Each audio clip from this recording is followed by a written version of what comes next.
ଆପଣ ଜାଣିଛନ୍ତି ଯେତେବେଳେ ଆପଣ ଆନନ୍ଦ ବଜାରକୁ ମହାପ୍ରସାଦ ସେବନ କରିବାକୁ ଯାଆନ୍ତି ବା ସେବନ କରିସାରିଲା ପରେ ଯେତେବେଳେ ଆପଣ ଫେରନ୍ତି ସେତେବେଳେ ଆପଣ ମହାପ୍ରସାଦକୁ ପାଦରେ ମାଡ଼ିକି ବା ପାଦରେ କୁଦିକି ଆପଣ ବାହାରକୁ ଆସିଥାନ୍ତି, ଯାହାକି ଆପଣଙ୍କୁ ପାତକ ଦୋଷ ଲାଗିଥାଏ ଏବଂ ଘରର ଯିଏ ମୁଖ୍ୟ ବା ବଡ଼ ତାଙ୍କୁ ଆୟୁଷ ହାନି ହୋଇଥାଏ।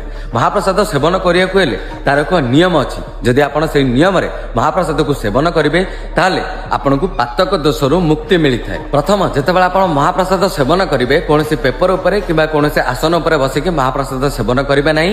ମହାପ୍ରସାଦକୁ ଆପଣ ତଳେ ବସିକି ସେବନ କରିବେ। ଦ୍ୱିତୀୟରେ, ମହାପ୍ରସାଦ ଯେତେବେଳେ ଆପଣ ସେବନ କରିବେ ପୂର୍ବ ପଟକୁ ମୁଖ କରିକି ଆପଣ ମହାପ୍ରସାଦ ସେବନ କରିବେ।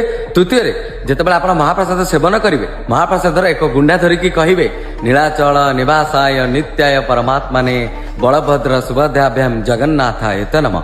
ଚତୁର୍ଥରେ, ଯୋଉ ପତ୍ରରେ ଆପଣ ମହାପ୍ରସାଦ ସେବନ କରୁଥିବେ କଦଳୀ ପତ୍ର ହଉ କିମ୍ବା ଖଲି ପତ୍ର ହଉ, ତାକୁ ମହାପ୍ରସାଦ ସେବନ କରିସାରିଲା ପରେ ତାକୁ ମୋଡ଼ିକି ଭାଙ୍ଗିବେନି, ତାକୁ ଯେମିତି ଖାଉଥିବେ ସେମିତି ନେଇକି ଥୋଇଦେବେ ଏବଂ ମହାପ୍ରସାଦ ସେବନ କରିସାରିଲା ପରେ ଆପଣ ସମୁଦ୍ର କୂଳକୁ ଯିବେ। ସମୁଦ୍ର ଦୁଆରେ ଛିଡ଼ା ହେବେ।